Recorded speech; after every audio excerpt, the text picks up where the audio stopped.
नाजरीन, प्रोग्राम गुफ्तगू के साथ मैं हूं आपका मेज़बान मुस्तफ़ा कमाल पाशा। नाजरीन, कौमी सतह पर दो मौज़ूआत इस वक्त बड़े अहम हैं। एक, मुज़ाकरात का मुस्तकबिल, यानी पीटीआई और हुक्मरान इत्तेहाद के दरमियान जो मुज़ाकरात का तीसरा राउंड हुआ था, उसमें ये बात खुलकर सामने आ गई है कि इन मुज़ाकरात का कोई हासिल नहीं है, हाल भी नहीं है कुछ उसका, और मुस्तकबिल भी कुछ नहीं है। एक ये चीज़ बड़ी वाज़ेह होकर सामने आ गई। दूसरी, जो एक बड़ी मुद्दत से अवाम ये इंतज़ार कर रहे थे कि इमरान खान पर जो 190 मिलियन पाउंड का जो करप्शन का मुकदमा है, उसका क्या फैसला आता है, वो फैसला भी आ गया। इमरान खान और बुशरा बीबी को इस केस के अंदर मुजरिम करार देते हुए कैद और जुर्माने की सजाएं हो गई। वैसे तो ये एक ओपन एंड शट केस था करप्शन का, लेकिन पीटीआई के जियालों ने, इमरान खान के मतवालों ने इस केस पर इतनी धूल उड़ाई कि सच कहीं छुप गया था। और दूसरी तरफ जो इस्तगासा है, यानी हुक्मरान जो है, हुकूमत जो है, वो भी इस सच को नुमाया करने में उसने कोई बहुत ज्यादा दिलचस्पी नहीं दिखाई। लेकिन बहरहाल अदालत ने इस जोड़े को मुजरिम करार देते हुए सजा दे दी। बुशरा बीबी को गिरफ्तार कर लिया गया।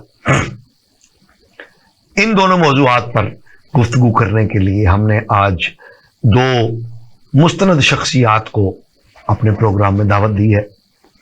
हमारे साथ अदलिया के अदालती मामलात पर गहरी नजर रखने वाले नौमान कैसर साहब, एडवोकेट, हमारे साथ शरीक गुफ्तगू है। जनाब, वेलकम टू माई। शुक्रिया जी पाशा साहब। दूसरा, ऐसे मामलात के सियासी असरात के हवाले से गुफ्तगू करने वाले तहकीकाती जर्नलिज्म के मारूफ नाम जनाब एजाज अहमद भट्ट साहब हमारे साथ शरीक गुफ्तगू है। भट्ट साहब, आपका शुक्रिया। Thank you. नुमान कैसर साहब, आपसे बात का आगाज करते हैं।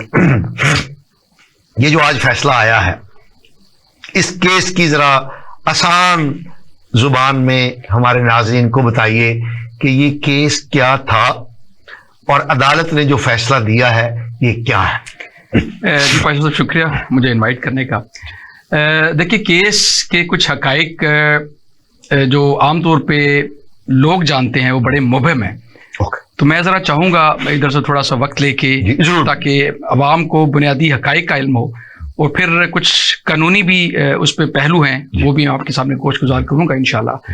ये मामला, इसका आगाज़ होता है 2018 में, यानी जिस वक्त इमरान खान साहब की हुकूमत का आगाज हुआ। नहीं, मैं अर्ज कर रहा हूँ कि इससे मुल्हिका एक और मामला है। उस मामले को डिस्कस करते हुए फिर मैं 190 मिलियन एनसीए वाला मामला, नेशनल क्राइम एजेंसी वाला डिस्कस करूंगा, और इन्हीं दोनों जो मामलात है इनका फिर आगे से लिंक है अलकादिर ट्रस्ट के साथ। ये पूरी एक चेन है।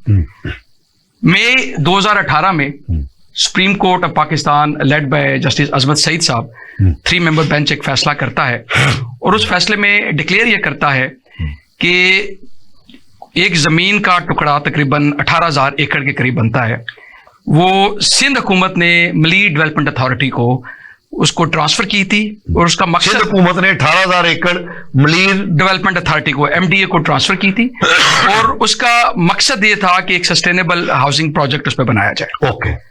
उसके बाद होता क्या है कि बजाय इसके कि एमडी उस पे हाउसिंग प्रोजेक्ट काम करती, एमडी ने वो जमीन बहरिया टाउन के साथ, वो एक प्राइम जमीन है जो मलीर के इलाके में आती है, वो बहरिया टाउन के साथ एक्सचेंज कर ली।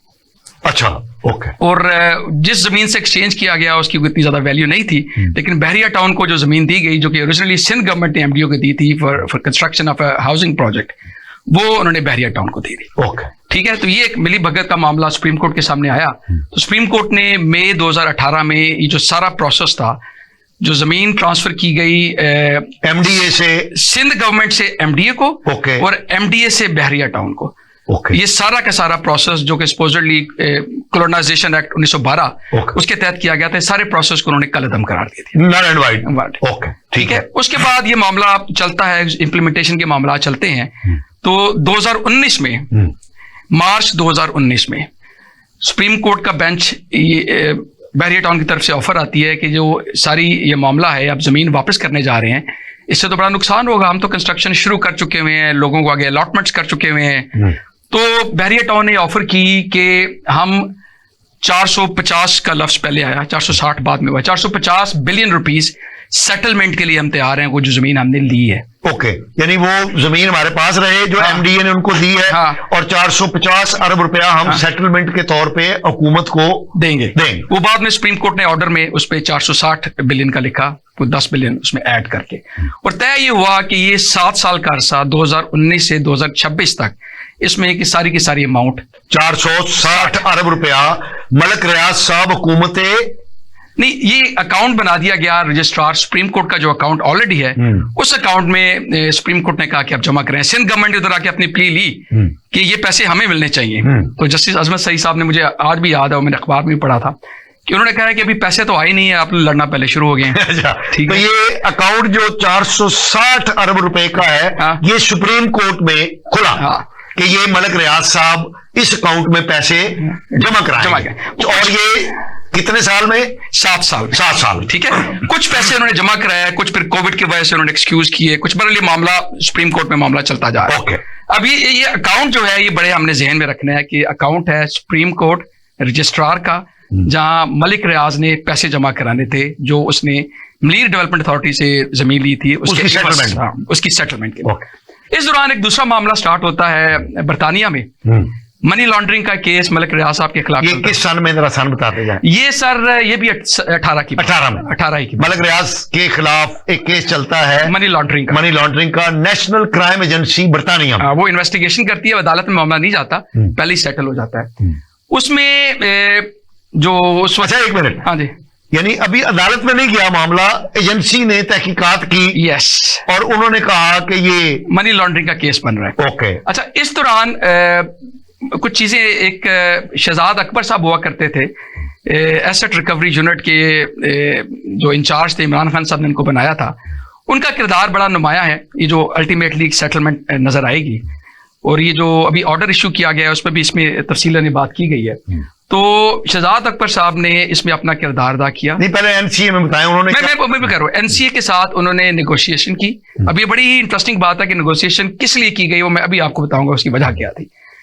और उनको बताया कि इस मामले को इधर ही सेटल कर दे, वरना मलिक रियाज के पास बहुत पैसा है, वो वकील एंगेज कर लेगा और इस मामले को कभी खत्म नहीं होने देगा।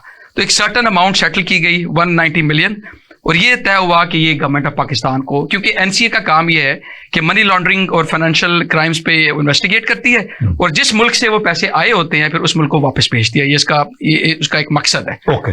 तो वो ये तय हुआ कि 190 मिलियन का जो सारा सिलसिला है, ये गवर्नमेंट ऑफ पाकिस्तान को, स्टेट ऑफ पाकिस्तान को दिया जाए। ये शहजाद अकबर साहब किस हैसियत में एंटर हुए उसके? देखिए, ARU, वो इस हैसियत से कि गवर्नमेंट ऑफ पाकिस्तान को ये पैसा मिलना है। ओके, इसलिए ये एंटर हुए कि ये जो सारे प्रोसेस हैं, जो पैसे हैं, कुछ किरदार भी उन्होंने अदा किया इस मामले को सेटल कराने के लिए कि ज्यादा आगे ना लेके जाएं, और ये इंटरेस्ट थी कि पैसे अल्टीमेटली पाकिस्तान को मिलेंगे। इधर तक मामला तो चलें, कुछ समझ आती है। अच्छा, उसके बाद होता क्या है कि एक deed of confidentiality Imran Khan साहब साइन करते हैं विद एनसीए इसी सारे मामले में, कि जो आप हमें पैसे भेजेंगे, ये कॉन्फिडेंशियल डीड है जिसके तहत हमें पैसे सारे सेंड करेंगे। अब इंटरेस्टिंग एस्पेक्ट ये है कि उस डीड ऑफ कॉन्फिडेंशियलिटी में स्टेट ऑफ पाकिस्तान का जो अकाउंट बताया गया, ये वही है जो सुप्रीम कोर्ट के रजिस्ट्रार का। ओह, अच्छा, ये है इंटरेस्टिंग पहलू। ये फ्रॉड है असल में। ये मैं तो इसलिए ऐसे नहीं कहता, मैं भी नहीं, देखे ना, वो अकाउंट तो मलिक रियाज साहब का है जो रजिस्ट्रार सुप्रीम कोर्ट के खुला हुआ है। मैं अर्ज करता हूँ, थोड़ा सा कर लूँ, फिर इसकी मैं लीगैलिटी भी थोड़ी सी बट साहब की इजाजत से मैं डिस्कस करना चाहता हूँ। इन्होंने शो किया वो अकाउंट रियासत पाकिस्तान का, रियासत पाकिस्तान का, लेकिन वो बेसिकली रजिस्ट्रार सुप्रीम कोर्ट का था, जहां वो 460 बिलियन बहरिया ने डाले। ओके ओके तो ये सुप्रीम कोर्ट में यानी कि ये उधर साबित होगा कि ये पैसे आके 460 बिलियन में सेटल हो जाएंगे। ओके। और उधर उनको शो किया कि ये रियासत पाकिस्तान को आ रहे हैं। अच्छा ओके। ठीक है, अब जो केस बनाया गया वो इस बुनियाद पे बनाया गया कि नहीं केस अभी नहीं बना, अभी तो पैसे आ गए। जी जी, मैं वो अर्ज कर रहा हूं, मैं वो अर्ज किया। उसके बाद एक जो आखिरी चीज इसके अंदर रह गई है वो ये है कि इस सारी फैसिलिटेशन सो कॉल्ड उसके इवस मलक रियाज ने 458 कनाल जमीन, नहीं हाँ। अभी जमीन नहीं, पहले पैसा कहां गया? पैसा तो सुप्रीम कोर्ट के जो अकाउंट में है उसमें आ गया, यानी वो इन्होंने दे दिया। हाँ, वो उधर से पैसा एनसीए ने ट्रांसफर कर दिया in the account of the registrar supreme court as per the instructions of the government of Pakistan. और ये गवर्नमेंट ऑफ पाकिस्तान ने झूठ बोला कि ये अकाउंट जो है, देखिए मैं वो अर्ज करूंगा, इसमें ये लिखा नहीं गया, ये तो अब डॉक्यूमेंट मेरे सामने आएगा, मुझे जो जजमेंट्स पढ़ के लगा कि देखिए supreme court is also part of state of Pakistan. अगर ये कानूनी मूशगाफियों में अगर जाऊंगा तो स्टेट जुडिशरी नहीं नेशनल एक्सचेकर तो नहीं है। नहीं सर, मैं अर्ज करता हूँ जुडिशरी, एग्जेक्टिव, लेजिस्लेचर, ये तीनों आपके रियासत के 3 सतून है। Okay. Judiciary is also part of state. अगर ये कोई आर्गुमेंट लेगा या करेगा तो वो आर्गुमेंट भी अपनी जगह मौजूद है। अब इससे बदनीति आपने सिर्फ एस्टैब्लिश करनी है कि वही अकाउंट क्यों दिया गया, कोई और अकाउंट क्यों नहीं दिया गया। सो इसमें अगर डिटेल से चीजें देखी जाएंगी तो ये बातें दोनों तरफ आगे बढ़ते हैं हम। अच्छा, इसके इवस जो जजमेंट में भी बात लिखी हुई है, और इमरान खान साहब जो बाकी को अक्यूज्ड हैं, को अक्यूज्ड इसमें इमरान खान साहब थे, बुशरा बीबी, जुल्फी बुखारी। असल अक्यूज कौन है? सारे इकट्ठे क्यों, सबका अपना किरदार है। इमरान खान के अलावा सारे इश्तिहारी हैं, प्रोक्लेम डिफेंडर। मलिक रियाज भी है, अली रियाज भी है, फराह गोगी भी हैं, तो ये तकरीबन 7-8। सिराज अकबर भी है, सिराज अकबर भी हैं, यानी 2 पकड़े गए हैं। हाँ, बाकी प्रोक्लेम डिफेंडर हैं। अच्छा, वो 458 कनाल जमीन दी जाती है, जो तकरीबन 285 मिलियन रुपीस की मालियत बनती है। अच्छा एक मिनट, हाँ जी, ये जो अल कादिर ट्रस्ट है, हाँ। ये इस डीड के बाद कायम किया गया है? जी जी, ये जो ट्रांसफर हो गई है, ट्रांसफर उस वक्त की गई है जुल्फी बुखारी को। ओके। नॉन हैसियत में मैं बता रहा हूं कि ये जो apparently on the face of it लगता है कि उसी मामले को जो पैसे फैसिलिटेट किए गए मलिक रियाज के सुप्रीम कोर्ट के अकाउंट पे, on the face of it ये लगता है इसके इवस मलिक रियाज साहब ये डोनेट कर रहे हैं। अच्छा एक मिनट, हाँ जी, ये अल कादिर ट्रस्ट जो है ये बना ही उसके बाद है? उसके बाद बना है, लेकिन मैं अर्ज कर रहा हूं कि इसमें मेरे नहीं ख्याल को इलीगैलिटी नजर आती है, इसलिए कि अगर मिसाल के तौर पे एक चीज कंसीव कर ली गई है और उसको अल्टीमेटली पैसे दिए जाने हैं और in the meanwhile as a trust किसी को दे दिए जाते हैं और बाद में ट्रस्ट में ट्रांसफर करता है, there is no illegality in it. अच्छा, जुल्फी बुखारी को ये दिए गए और बाद में जुल्फी बुखारी ने जो ही अल कादिर ट्रस्ट बनता है उसको ये सारी जो प्रॉपर्टी है, जो लैंड है 458 कनाल, उनको ट्रांसफर कर देते हैं। उसके अलावा मलिक रियाज तकरीबन 400-500 मिलियन रुपीस और भी ट्रांसफर करते हैं for construction, furnishing and furniture and all that. और उसके अलावा फराह गोगी को भी एक जमीन, कता जमीन जो है इस्लामाबाद में, वो गालबन 250 कनाल का है, वो भी उनको ट्रांसफर किया। वो क्या बनाने के लिए? ये हकाइक मेरे सामने नहीं आए, लेकिन है कि जो ओवरऑल जजमेंट में ये चीजें लिखी हुई है। ठीक है, तो ये वाकया इसलिए इस तरह से बनाया गया कि आपको नहीं लगता एक माहिर कानून के तौर पे कि सारा ही मामला फिशी है? देखिए, मैं इसलिए अर्ज कर रहा हूं कि कई चीजें ऐसी हैं बीच में, जैसे मिसाल के तौर पे सुप्रीम कोर्ट के रजिस्ट्रार का अकाउंट भी स्टेट का अकाउंट है।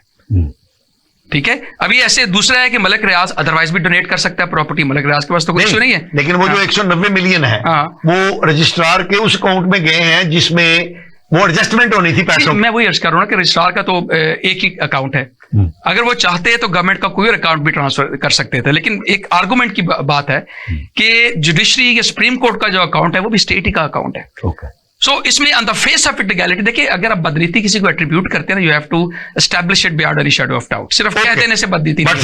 हाँ जी, तो ये आखिरी बात थोड़ी सी मैं कंप्लीट कर देता हूँ। तो ये बुनियादी तौर पर केस ये बनाया गया कि इमरान खान साहब और जो 7 और को अक्यूज्ड हैं, उन्होंने ये बेसिकली धोखा दे के वो जो पैसे रियासत पाकिस्तान को आने थे वो इनडायरेक्टली उस अकाउंट में भेजे जो बेसिकली मलिक रियाज को फायदा देगी, और उसके बदले मलिक रियाज ने इनको जमीनें ट्रांसफर की। और ये सारा बाय द वे इस फैसले ने वो जो सारी अल कादिर ट्रस्ट की प्रॉपर्टी है ना, वो रियासत पाकिस्तान फोरफिट करके उनके हवाले कर। जी भाई साहब। अच्छा, वकील साहब ने बड़ी तफसील से बताया कि ये सारा केस कैसे हुआ लीगल पॉइंट से। मैं आम पब्लिक को समझाने के लिए बड़ा मुख्तसर बताऊंगा। जी जरूर। सबसे पहले तो जो है ना, मलीर की जो जमीन थी उस पे जितने पैसे मलिक रियाज ने रिफंड करने थे ना, वो हुकूमत पाकिस्तान को करने या हुकूमत सिंध को करने थे, वो भी पाकिस्तान को मिलने थे। ठीक है। और जो NCAA है ना, उसका नाम क्या है? National crime agency. अब बहुत सारे PTA के लीडर कहते हैं कि इसमें क्राइम कहाँ है? जो एजेंसी उसकी इन्वेस्टिगेट कर रही है उसका नाम ही नेशनल क्राइम एजेंसी है। अब CIA पाकिस्तान में है, उसको कह देते हैं कि जी नवाज शरीफ की असासों की आप करें, फलां की करें, तो वो पता चलेगा कि CIA क्राइम इन्वेस्टिगेशन डिपार्टमेंट है, तो उसने सारा इन्वेस्टिगेट करना है। तो जब बर्तानिया में NCA कर रहा है तो इसका मतलब वो भी सारा क्राइम को ही डील कर रहा है। सबसे पहले तो ये जो ज़हनों में से निकाल दिया जाए कि इसमें क्राइम इन्वॉल्व नहीं था, क्राइम इन्वॉल्व था। एक चीज। दूसरा सबसे आसान तरीका इसका जज करने का ये है कि जब हुकूमत सिंध ने ये जमीन इलीगल तौर पे दी और उसने मान लिया कि मैं इतने पैसे दूंगा, उसने वो सारा चीज मान ली, तो वो हुकूमत पाकिस्तान को आनी चाहिए थी। और ये जो 190 मिलियन पाउंड थे, असल में ये है, ये पहले 160 थे और एक असासा 160 मिलियन का, एक असासा 30 मिलियन का, इनको मिला के 190। तो ये भी हुकूमत पाकिस्तान को मिला।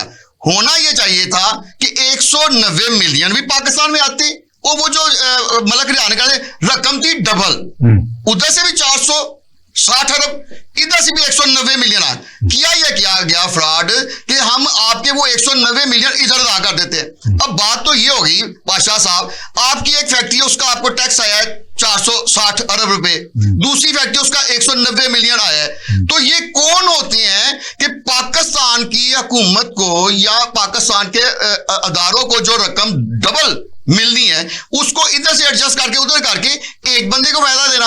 अच्छा, दूसरी तरफ आ जाए अल कादर ट्रस्ट, यहां कहा जा रहा है कि जी वो और भी कुछ उसके साथ थे, जैसे जुल्फी हारी, ये सारे डायरेक्टर बनाए गए थे। डायरेक्टर बना के जब सारा सरमाया नहीं ट्रस्टी नहीं थे, ये डायरेक्टर बनाए गए थे। जब ये सारों ने देखा कि अब पैसा आ गया, तो इन दोनों ने अपनी सारी डायरेक्टरशिप जो है सरेंडर कर दी इमरान खान और बुशरा बीबी के नाम, ताकि बराह रास्त हमारी बॉस और पीरनी साहबा तक माल जो है ना सीधा पहुंचे। अब देखिए रकम जो है ना हुकूमत पाकिस्तान की, कहा यह जा रहा है कि सुप्रीम कोर्ट का, भाई ठीक है सुप्रीम कोर्ट में जाती, लेकिन 2 काउंट में जाती या 2 दफा आती। एक दफा 1 मिलियन पाउंड आते, एक दफा हुकूमत मलीर वाला जो रकम है वो आती, फिर होता था लीगल, क्योंकि लीगल चाहिए नहीं था, इसीलिए इसको खुफिया रखा गया। सबसे पहले तो ये आपको वादे तौर पर नजर आना चाहिए कि हुकूमत पाकिस्तान को जो डबल रकम मिलनी थी उसको सिंगल किया गया, आधी रकम गायब कर दी गई। या समझिए कि जितने पैसे उधर से आने थे जो क्राइम में मुलव्वस थे, उन पैसों को उनका जो है ना वो टैक्स अदा करने में अदा कर दिया गया। एक चीज। अब आ जाए दूसरी तरफ, आज इस केस का फैसला है, ये बड़ा अहम मोड़ है पाकिस्तान की तारीख। कहा यह जा रहा था कि 2 साल से इसका फैसला नहीं है। अब इससे 2 चीजें जो है ना, 2 पहलू इसके हैं। पहला पहलू ये कि जो पाकिस्तान की इस्टेब्लिशमेंट है वो पूरी कोशिश करती रही है। 3 दफा जो इस केस का जो फैसला लेट हुआ है ना, उसके पीछे नजर आ रहा है कि इस्टेब्लिशमेंट इमरान खान और उनके साथियों से पूरी तरह ये करती रही है, लेकिन फैसला क्या करती रही है? मुज़ाकरात, डील की कोशिश। और डील यही थी कि खान साहब को पाकिस्तान में एक्सेस नहीं मिलेगा, एग्जिट नहीं मिलेगा, खान साहब को जहाज के जरिए बैरून मुल्क की एग्जिट मिलेगा। वो नहीं माने, ठीक है इसमें। अच्छा, इसके साथ अब दूसरा इम्पैक्ट क्या, ये जो सजा हुई ना, बहुत सारे दोस्तों के ज़हन में ये बिठा दिया गया है कि 20 दिन की बात है, 30 दिन की बात है, तो उसके बाद ये हाई कोर्ट में और आला अदलिया में ना इस केस को जो है ना वो बेनिफिट इमरान खान को मिल जाएगा और वो फिर रहा। और जिन्होंने रिहा करना है, जिनके पास ये सारे एविडेंस जिन्होंने बैठा के रखे हुए हैं, वो इसलिए कर रहे हैं कि 3 दफा फैसला आया नहीं आया ना, उस वक्त अगर कुछ हो जाता तो हम मानते कि मुज़ाकरात कामयाब हो गए हैं। अब इसका मतलब है कि मुज़ाकरात हो गए नाकाम। अब ये जो 20 दिन का 30 दिन का टाइम दे रहे हैं ना, ये वही हिसाब है कि ट्रंप आएगा, खान साहब बाहर रहेंगे, जो चीफ जस्टिस आएगा इमरान खान साहब बाहर रहेंगे। अब 20 दिन बाद हाईकोर्ट में जाएगा, खान साहब बाहर नहीं आना। हमारी अंदरूनी राय से काफी हद तक, लेकिन बट साहब ये ज्यादती नहीं है। ज्यादती इस वाले से है कि जब भी कोई वजीर आज़म मौजूद होता है तो एक फैज हमीद का जैसा करैक्टर आके उसको हर चीज प्रोवाइड करता है, और जब उसको उतारना होता है तो एक नया करेक्टर आ जाता है और वो उसको दूसरे लेवल पे ले जाता है। मैं कहता हूं कि इसको कानूनी रहना चाहिए। जो सियासी मामला है तो उनको सियासत में रहना चाहिए, जो कानूनी ये नहीं होना चाहिए कि अब हमें, मैं ये बता रहा हूं कि जो हकीकत है हमें वो माननी चाहिए। अब इस फैसले के दो इंपैक्ट होंगे। एक पहला फैक्ट ये होगा कि जो इमरान रियाज और इस तरह के जो यूट्यूबर्स है ना, वो अगले उनकी 6 महीने की रोटियां पूरी हो गई हैं। अब 6 महीने उन्होंने करोड़ों कमाना है, लेकिन जो उनके फॉलोअर्स हैं उन पर मुझे बड़ा तरस आता है। वो बेचारे इसलिए कि वो सुबह से लेकर शाम तक टीवी लगाते हैं, रात को टीवी लगा के सुबह तक सुनते रहते हैं और हमेशा सुनते हैं कि अगले हफ्ते खान साहब रिहा, लेकिन खान साहब रिहा नहीं होते। यूट्यूबर्स की जेबों में तो बहुत पैसे जा रहे हैं। अच्छा, मैं इसके साथ क्योंकि हमने इन्वेस्टिगेट किया आज, मैं आज के दिन की 17 जनवरी का आपको बता रहा हूं कि आज फैसला आया है। आज के दिन की लेटेस्ट रिपोर्ट यह है कि पाकिस्तान ने चाइना के जो खलाई स्टेशन है वहां से EO1 के नाम से अपना जो स्पेस सैयारा है वो भेज दिया। बहुत बड़ी खबर भट्ट साहब दे रहे हैं। ये अभी मैं वहां से आ रहा हूं, तो एक तो ये हो गया कि पाकिस्तान खला की नई मंजिलें तस्कीर कर रहा है। साहब हमारी ये गुफ्तगू जारी सर, ये मुझे जरा कंप्लीट कर ले। दो है। अच्छा, उसके साथ मैं आपको बताता हूं कि 2024 में ये आज के फिगर्स हैं कि 28% जो है ना IT के, हालांकि नेट में हमें कमी होती रही है, स्लो होता रहा है। IT के एक्सपोर्ट में 28% पाकिस्तान में इजाफा है 2024 के एंड तक, और ये हो गया 1.8 अरब डॉलर पाकिस्तान की IT। और मैं इसके साथ आपको साथ ही ये बताता हूं कि आज ही के स्टेट बैंक की रिपोर्ट है कि ज़र मुआदे का 17 को 3 करोड़ रुपए के इजाफे के साथ 11.69 अरब डॉलर से 11.72 डॉलर हो गया है। क्योंकि अक्सर ये कहा जाता है कि पाकिस्तान के साथ जो है ना वो श्रीलंका की तरफ जा रहे हैं और पाकिस्तान के 4 अरब से 3 अरब से भी कम हो रहे हैं। इस वक्त 11.72 हो गया। और लास्ट में मैं आपको बताता चलूं कि अरब मुत्तहिदा अरब अमारात ने जो डिपॉजिट हमें एक साल के लिए दिए थे वो जनवरी में उसकी भी डेट खत्म हो गई थी, उन्होंने भी 1 साल के लिए उसको रोल ओवर कर दिया। अब ये सारी चीजें क्या बता रही हैं? देखें, खान साहब के फैसले से या खान साहब के फैसले से अगर कोई इंपैक्ट होना होता, सबसे पहले तो यह कि आपको सड़कों पे कोई नजर नहीं आया। दूसरा इंपैक्ट ये मैंने आपको बता दिया। हमारी ये गुफ्तगू जारी रहेगी। हम एक शॉर्ट ब्रेक पर जा रहे हैं, हमारे साथ रहिए। नाज़रीन वेलकम बैक। नाज़रीन, हम बात कर रहे थे 190 मिलियन पाउंड केस में जो इमरान खान और उनकी ज़ौजा और 6 दीगर प्रोक्लेम ऑफेंडर यानी भगौड़ों को जो सजा सुनाई गई है उसकी लीगल पोजीशन और उसके सियासी इम्पैक्ट पर हम बात कर रहे थे। हमारे साथ शरीके गुफ्तगू हैं इन्वेस्टिगेटिव जर्नलिस्ट जनाब इजाज़ अहमद भट्ट साहब और माहिर कानून जनाब नुमान कैसर साहब। नुमान साहब, मुख्तसरन बताइए कि इस फैसले के बाद PTI के पास क्या लीगल रेमेडी है और क्या इम्कानात है? देखिए, मैं एक थोड़ा सा कमेंट करना चाहूंगा। भट्ट साहब ने जिक्र किया कि एक क्रिमिनल केस था। क्रिमिनल केस इस तरह नहीं था कि ये अदालत में अल्टीमेटली गया नहीं और इसकी सेटलमेंट होगी, और उधर के सिविल कोर्ट ने ये सेटलमेंट कराई है अल्टीमेटली। और सेटलमेंट का मतलब है कि वो कन्विक्शन नहीं हुई, वो मामला खत्म हो गया। सो एक उस अंदाज से देखना है। दूसरी मेरे साथ इसमें गुजारिश ये है कि मैं समझता हूं कि इसमें बेहतर तरीका, लेकिन नुमान साहब एक चीज तो बड़ी तय हो गई ना कि ये तय हो गया कि 190 मिलियन पाउंड जो है ये करप्शन मनी थी, लॉन्डर करके बरतानिया गई। वो सेटलमेंट यहाँ एक जुमले में मैं बता दूं, ये जो एक्ट बनाया गया बरतानिया में NCA का, इस एक्ट में लिखा हुआ है कि अगर बहुत ज्यादा हमें वकला का अखराजात आ रहे हैं इस केस में, हमें नजर आ रहा है कि जितना उतने पैसे मिलेंगे नहीं, जितने खर्च हो जाएंगे, तो आप सेटलमेंट में जाएंगे। एक्ट में लिखा हुआ है। इसलिए ये जो मलक रियाज और वहां की नेशनल क्राइम एजेंसी जो है ना वो उसमें आई। इसमें ये नहीं कि वो क्राइम खत्म हो गया, क्राइम सेटलमेंट है। वो एक ही तस्वीर के दो रुख है सर। एक बुनियादी, दूसरी मैं अर्ज ही करना चाहूंगा कि ये बिल्कुल बेहतर होता अगर इमरान खान और उनकी काबीना और उनके जो दूसरे को-अक्यूज्ड हैं वो एक अलग अकाउंट डेजिग्नेट करते और उधर पैसे भेजे जाते, ताकि जो शक की गुंजाइश है वो बिल्कुल ना होती। लेकिन अगर ये पैसे ट्रांसफर कर भी दे गए हैं तो एक अकाउंट में दोनों पैसे डाल के जो बुक कीपिंग होती है, बुक कीपिंग तो बाहर नहीं नुमान साहब नहीं, एक मिनट, ये आप फिर मिसलीड हो रहे हैं। ये पैसा जो आया, ये जो जुर्माना था यानी वही प्रोसीड जो मलक रियाज साहब ने अदा करनी थी मलीर डेवलपमेंट अथॉरिटी के मद में, उसमें ये सेटल हो गया। ऐसा ही हुआ है ना? नहीं, अभी तक सेटल नहीं हुआ, मैं यही तो वर्ष कर रहा हूँ ना, यही तो इसमें इंपॉर्टेंट जो पहलू है बताने वाला है। देखिए वो अमाउंट अंदर आई, अब वो अकाउंट है वो और मकासद के लिए भी इस्तेमाल होता है। अब ये नहीं कहेंगे कि उसमें और पैसे क्यों पड़े हुए हैं, ठीक है, वो तो आपने एडजस्टमेंट की हद तक देखना है। अगर वो पैसे एडजस्ट किए गए हैं तो फिर सवाल आएगा क्या एडजस्ट कर लिए गए हैं। नहीं, अगर सिर्फ मुझे मुझसे बात बताइए, ये पैसा कौमी खजाने में जाना चाहिए था, ये डेलिबरेटली एक फिशी तरीके से अप्रूवल लेके कैबिनेट से उसको उस अकाउंट में डाल दिया गया जो मलक रियाज साहब के सेटलमेंट का अकाउंट था? मैं ये अर्ज कर रहा हूं कि उस अकाउंट में और मदमी पैसे आते हैं, वो सुप्रीम कोर्ट के मुशगाफिया है ना। मैं वही अर्ज कर रहा हूं, देखिए मैं वही तो यही तो मैं इंपॉर्टेंट बात बताना चाह रहा हूं, मैं सिर्फ कानूनी पहलू से बात बता रहा हूं। तो ये उसमें गुंजाइश अवेलेबल है कि स्टेट ऑफ पाकिस्तान का अकाउंट है।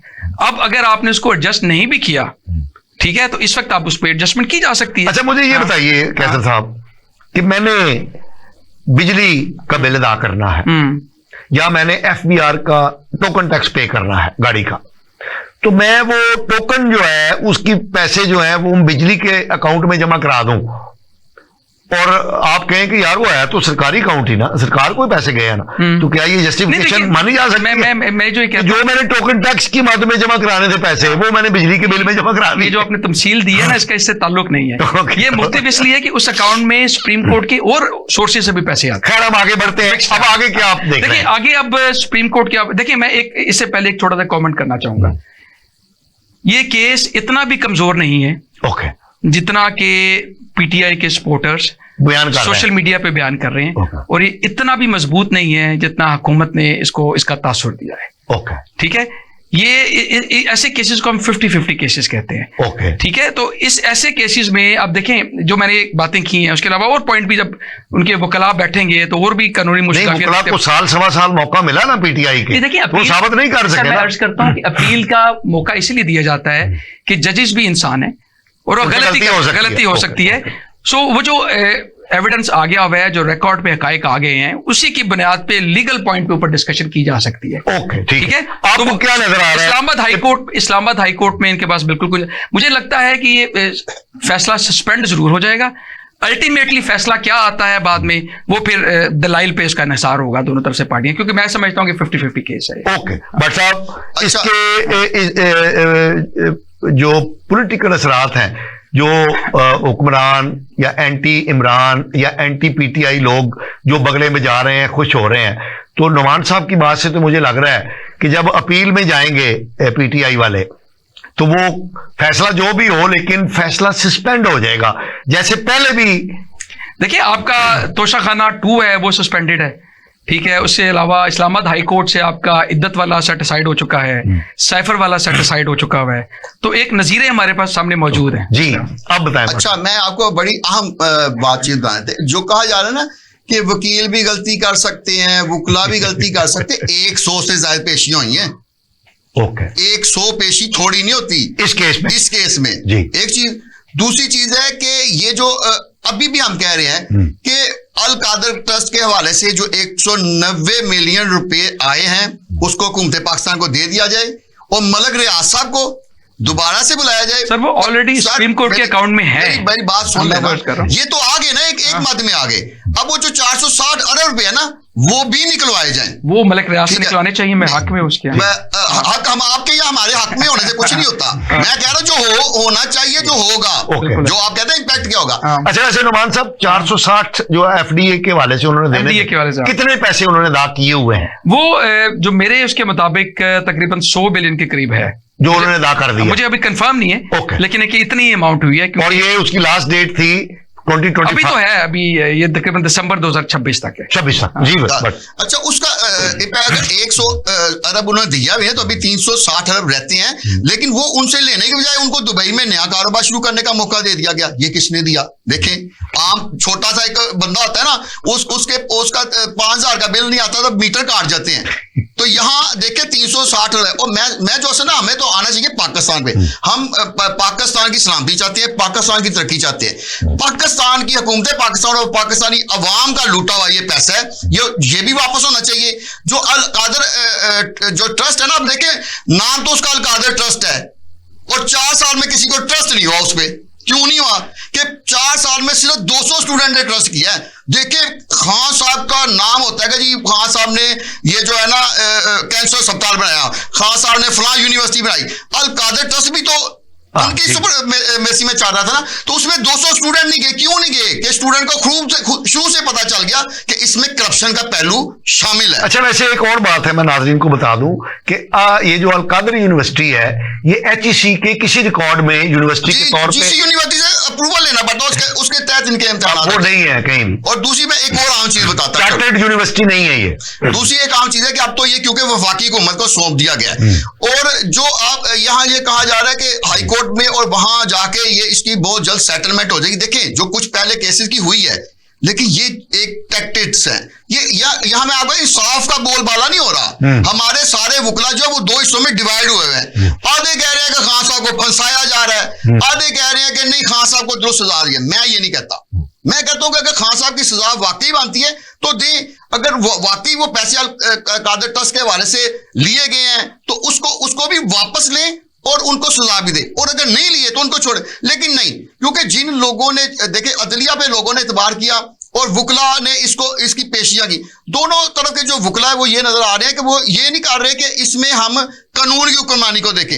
हर तरफ से ये हो रहा है कि इसको केस को पॉलिटिसाइज करके ना, तो इसको अब देखें मैं छोटा सा कंपैरिजन आपको देता हूं। नवाज शरीफ के खिलाफ पनामा का केस बनाया गया, सैकड़ों लोगों का नाम था पनामा में, किसी को नहीं पकड़ा गया। किन्होंने ये खराबी की? उन्हीं लोगों ने जो अरबाब इख्तियार थे। मैं उस वक्त के भी याद दिलाना चाहता हूं। और एंड पे जब कोई करप्शन नहीं मिली तो बेटे से एक ऐसी तनख्वाह लेने पे जो वो कहते हैं, उनका क्लेम है कि मैंने ली नहीं, सजा हो गई, लोगों ने मान ली, सारे PTI वाले उस वक्त भंगड़े डालते रहे। अब ये कह रहे हैं कि अल कादर ट्रस्ट में 190 मिलियन भी जो आया हमने उस पर करप्शन नहीं की, तो अब नून लीग वाले बगले बजा रहे हैं और वो भंगड़े डाल रहे हैं। ये भंगड़े डालने वाला मामला नहीं है, ये मुल्क के साथ ज्यादती है, ये मेरे जो वतन है इसके साथ ज्यादती है, हमारे गरीबों के साथ ज्यादती है, ये हमारी अवाम के साथ ज्यादती है, हमारी अवाम का लूटा हुआ माल है।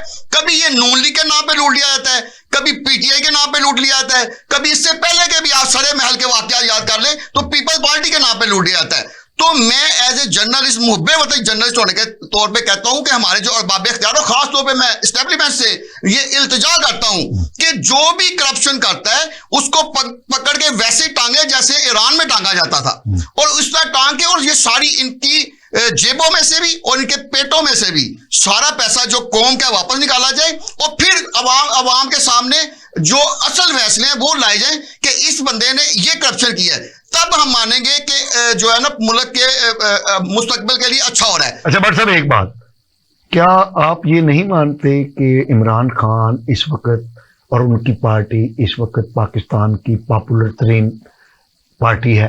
जी, इस बारे में इससे क्या ये साबित नहीं होता कि जो कुछ किया जा रहा है इमरान खान और PTI के खिलाफ उसको अवाम की अक्सरियत नहीं मानती? ना, मैं इस बारे से एक चीज आपको बड़ी क्लियर करना चाहता हूं। ये मामला ये है कि हमारे मुल्क में असल में कुछ अरसा जब हमारा मुल्क 2 लाख हुआ है ना बांग्लादेश में, तो देखे जितनी पॉपुलैरिटी मुजीबुर रहमान की थी ना, मैं कहता हूं किसी को भी नहीं मिली। वहां उन्होंने 1 सीट नहीं जीतने दी, ठीक है। और अवाम उस वक्त जितनी बाशऊर हुई बांग्लादेश की या बंगाल की, उतनी पूरे पाकिस्तान की उसके बाद बाशऊर नहीं आप कह सकते, कि उन्होंने कहा कि हमने किसी और को वोट ही नहीं देना। बाद में क्या फैसले हुए, मुल्क 2 टोटे हो गया। अब ये कहा जा रहा है कि इमरान खान साहब से बड़ी किसी की पॉपुलैरिटी नहीं है। मैं कहता हूं कि अगर अब भी आप कंपेरिजन करें तो खान साहब के मुकाबले जो एंटी खान नहीं एलिमेंट्स हैं या लोग हैं, उनकी भी सीटों का, और जो फॉर्म 45 वाले नहीं कह रहा मैं, 47 वाले कह रहा हूं, तो उनकी सीटों का भी आप तादाद देख लें तो आपको पता लग जाएगा। सीटों को भी छोड़ दें आप वोटों की तादाद, वोट नहीं, क्योंकि खान साहब के जहां वोट है वो वोट पूरे मिले, सीटों को एडजस्ट किया गया, कम किया गया, लेकिन वोटों का रिकॉर्ड हमारे पास मौजूद है। वोट देख ले तो एंटी खान वोट भी बहुत बड़ा मौजूद है। इसका मतलब यह कि इमरान खान साहब की पॉपुलैरिटी क्यों है? इमरान खान साहब की पॉपुलैरिटी सिर्फ एक वजह से है कि जब से उनको उतारा है वो एंटी एस्टेब्लिशमेंट बयानियां लाए हैं। जब तक 4.25 साल रहे हैं वो मैं ये कहूंगा कि इस्टेब्लिशमेंट के बगल बच्चा जो बनता है ना, वो बन के बैठे रहे हैं। हमेशा मेरे पास भट्ट साहब तो अब ये मौजूदा हुक्मरान नहीं बदल मैं वही उसी बात कि देखिए खान साहब रोजाना ऐसे दो उंगलियां खड़ी करते थे, एस्टेब्लिशमेंट और खान साहब ऐसे हैं। उस वक्त एंटी एस्टेब्लिशमेंट कुछ नहीं था। ऐसे जब नवाज शरीफ की हुकूमत थी वो भी कहते थे हमारी बाजवा के साथ भी ऐसी है, उससे पुराने के साथ भी ऐसी है, और मौजूदा भी। और लेकिन अब शहबाज शरीफ साहब कहते हैं कि हमारी जनरल आसन मनीर साहब और ऐसे है से कि बीच में से कोई गुजर नहीं, हवा नहीं तो गुजर। जब हवा गुजरना शुरू होती है ना तो वो फिर सेपरेट होते थे। तो इसलिए मैं कहता हूं कि यहां किसी की भी पॉपुलैरिटी अपनी नहीं है। और क्योंकि मैं अब आपको बताता चलो कि जुल्फकार भुट्टो से आप शुरू हो जाए तो वो अयूब खान को डैडी कहते थे, नवाज शरीफ जो है वो जनरल ज़िया को डैडी कहते थे, खान साहब का तो आपके पास रिकॉर्ड मौजूद है कि वो बाजवा साहब को अपना डैडी से भी बड़ा समझते, बल्कि कहते ताहयात बना देंगे। तो अब शहबाज शरीफ साहब तो कहते हैं कि मैं तो बोलूंगा ही नहीं जो मौजूदा क्या, तो कहने का मतलब कि इनकी किसी की अपनी पॉपुलैरिटी नहीं है। जी जमाल गैलर साहब आपकी इंटेक। मैं देखिए मैं भट्ट साहब ने बातें नहीं देखिए मैं बिल्कुल कुछ बातों से मुत्फिक भी हूँ। एक बुनियादी बात देखिए, मैं क्योंकि कोशिश कर रहा हूँ, मेरी इंक्लिनेशन बेशक एक साइड पे जरूर होगी, मैं कोशिश कर रहा हूँ कि कानूनी पहलू भी सामने लाया जाए। इन सारे मसाइल का हल सिर्फ एक है, अदलिया को आजाद किया जाए। मैं बड़ी आराम देखिए अभी ये जो अभी आपका फैसला आया है अलकादरी ट्रस्ट का, 3 दफा इसको मौखर करना पड़ा। मौखर ज़बान से आम है, बात सबको पता है कि मौखर क्यों किया गया, क्योंकि साथ आपने नेगोशिएशन शुरू कर दी हुई थी और नेगोशिएशंस में अगर कोई मुस्बत कोई कार्रवाई होती तो ये हो सकता है कि जो दूसरा फैसला दूसरे दराज में रखा गया था हो सकता है वो बाहर आ जाता। तासुर यही है, दुरुस्त है आप जो कह रहे हैं। होना ही ऐसे था क्योंकि हमारी तारीख भी ऐसी है और बिल्कुल उन्होंने नवाज शरीफ साहब का जिक्र किया पनामा वाले मामले में, समझता हूँ कि गलत था वो। हो सकता है नवाज शरीफ के खिलाफ और केसेस बनते होते, अच्छे तरीके से प्लीड करके केसेस बनाए जा सकते, उनको विक्टिमाइज किया जा सकता था, लेकिन इस केस में तो वो देखिए यही तासुर अब इमरान के सपोर्टर्स का है कि उनके खिलाफ साइफर, ये इद्दत वाले केसेस, ये तोशाना वाले केसेस बना के उनको किया जा रहा है। तो ये बात भट्ट साहब की अपनी जगह ठीक है कि जो भी मंजूर नजर नहीं रहते उनके खिलाफ ये केसेस का आगाज किया जाता है। जो मंजूर नजर होते हैं वो जितने मर्जी करप्ट करते हो उनको प्रेसिडेंट ऑफ पाकिस्तान। अच्छा, एक छोटी सी बात करने जा रहा हूँ। सो लिहाजा बात उधर ही आती है कि अदलिया को जब तक आप आजाद नहीं करेंगे ना, 26वीं अमेंडमेंट में समझता हूँ एक बहुत बड़ी कदगन है अदलिया की आजादी पे। अदलिया को जब उसके बेंचेस वो लोग बनाएंगे जिन लोगों के केसेस सुनने जाने हैं, तो उसके बाद आजादी जो रही सही इस मुल्क में रह गई थी वो भी फौत हो जाएगी। अच्छा, आपकी बात बड़ी अच्छी है, खूबसूरत बात है। हम क्योंकि प्रोग्राम के इख्तिताम की तरफ जा रहे हैं, मुज़ाकरात का बताएं क्या बनेगा। देखिए मुज़ाकरात वो जो शेर अफजल मरद साहब ने कहा था वो तो बढ़ गए, ठीक है, लेकिन मैं इस फैसले से बढ़े या मैं इसको देखिए ये होता क्या है कि जब दो साइडें बैठती है ना तो हर साइड अपनी बार्गेनिंग चिप नेगोशिएशन में हाई करती है कि वो अपने स्टेक्स बुलंद करेगी और दूसरी पार्टी से जितना कुछ ले सकती है लेने की कोशिश करेगी, ठीक है। तो इस फैसले से कोशिश की गई है एस्टेब्लिशमेंट का हुकूमत की तरफ से कि अपने बार्गेनिंग चिप्स ऊपर किए जाएं और उनको बताया जाए अगर हमारी जो आप ये उनके मुताबिक अनरीजनेबल डिमांड्स कर रहे हैं इसमें से कुछ आपको दे देते हैं, कुछ आपको नहीं देते, सेटल कर लें वरना और केसेस भी तैयार हैं। अच्छा, एक बात है कि पीटीआई ने जो मुतालबात दिए हैं कि इमरान खान, 2 मुतालबात हैं खत के अलावा कि इमरान खान को रिहा किया जाए और 2 जुडिशियल कमीशन बनाए जाए 9 मई और 26 नवंबर पर। मुझे लगता है कि ये दोनों मुतालबात पूरे ना होने वाले हैं। इसलिए देखिए मैं वो बता रहा हूँ ना कि 26 नवंबर का वाकया तो अभी 2 महीने पहले हुआ है, 9 मई के वाकये को तकरीबन 2 साल हो चले हैं। ठीक है, अगर फेयर इन्वेस्टिगेशन करनी होती तो ये कब की हो चुकी होती। देखिए बड़ी जिसको डर होता है वो चीजें छुपाता है। मेरा तो बड़ा सिंपल सा लॉजिक है, सीसीटीवी फुटेजेस किधर है आजकल उस सारे वाकये के, पुलिस किधर थी, क्विक रिस्पांस फोर्स आर्मी की होती है, कोर कमांडर हाउस का कोई छोटा घर नहीं, वो तो हुकूमत कहती है कि पीटीआई का मकसद ये था कि जवाबी कार्रवाई हो, इश्तिहार में आके लाशें गिरे और उनको बहाना मिल जाए। मैं अर्ज कर रहा हूं कि उन लोगों को उधर आने क्यों दिया गया। मैं तो बड़े सिंपल से चीज बताऊंगा, क्विक रिस्पांस फोर्स अवेलेबल है आपकी, कोर कमांडर हाउस के करीब से नहीं कोई गुजरता था तो उसको उधर ही पकड़ लेते थे। पुलिस आपकी अपनी अवेलेबल है, कंटोनमेंट कम से कम जहां से शुरू होता है 2 किलोमीटर दूर है, आप लाहौर के रहने वाले आप जानते हैं किधर है सारे। और उसके बाद सबसे अहम चीज, प्रेस कॉन्फ्रेंस जिसने की वो जितना मर्जी मुजरम था, जितना मर्जी एक्यूज था, बरी जिम्मा। ओके, जिसने प्रेस कॉन्फ्रेंस नहीं की वो अभी मिलिट्री ट्रायल कर रहा है। अजीब मुज़ाकरात बढ़ गए, बढ़ गए। मुज़ाकरात के हवाले से मैं बड़ी आपको मुख्तसर बात बताऊंगा कि ये जो जितनी टीमें हुकूमत की बन रही हैं, जितनी पीटीआई की बन रही है, इनकी कोई हैसियत ही नहीं है। मुज़ाकरात सिर्फ वन एजेंडा पे होने हैं और वो सिर्फ खान साहब से है। जिस दिन खान साहब ने रजामंद हो जाना है कि मुझे यूएई भेज दे, मुझे सऊदीया भेज दे या इंग्लैंड है, तो सारे मुज़ाकरात खत्म और खान साहब रिहा, और ये सारी अदालतें यहीं की यहीं रह जाएंगी। मैं तो इनकी हैसियत जानता हूं। इसका मतलब ये है कि नुमान साहब ने जो बात कही है कि जो प्रेस कॉन्फ्रेंस कर दे वो साफ है, जो प्रेस कॉन्फ्रेंस ना करे तो इसका मतलब है फिर ये इंसाफ तो नहीं होगा। चीज तो है ही नहीं है। अच्छा, हाँ जी, यानी आप तायद कर रहे हैं उस बेसिकली चीज का, क्योंकि उस तरह का इंसाफ नहीं हो रहा जो कि हम कहते थे कि चर्चिल ने कहा था कि मेरी अदालतें इंसाफ दे रही हैं तो मेरा मुल्क नहीं तबाह होगा। वो वाली तो इंसाफ नहीं हो रहा, वो तो सबको तस्लीम करना। देखिए, जो 2-3 आजाद जजेस थे ना पाकिस्तान की हिस्ट्री में, चीफ जस्टिस आए हैं, जस्टिस कॉर्नेलियस और 1-2 और जस्टिस अभी रिसेंटली आए थे, वो तीनों के तीनों नॉन मुस्लिम थे।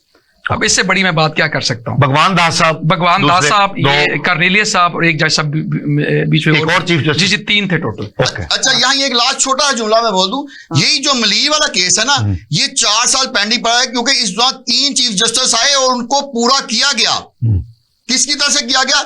और वो उन 3 चीफ जस्टिस ने ये केस लगने ही नहीं दिया। ऐसे ही है। देखें तो कहते हैं अदलिया को आजाद किया, जब एक चीफ जस्टिस बन जाता है वो आजाद हो जाता है, उसको किसी का डर नहीं रहता। तो चीफ जस्टिस को भी जब पहुंच हो जाती है ना वो उस लेवल की, तो वो भी 3 चीफ जस्टिस सोए रहते हैं। बड़े अच्छा बात की है। 2019 में जब फैसला आता है ना, जब ऑफर की जाती है, ये एफडीए की बात कर रहे हैं जी, बहरिया टाउन जब सुप्रीम कोर्ट को ऑफर करती है कि 460 बिलियन हम दे रहे हैं, उसके बाद एक बार 2020 में केस लगता है जब बहरिया टाउन दरखास्त डालती है कि कोविड की वजह से 3 साल की सस्पेंड कर दिया जाए।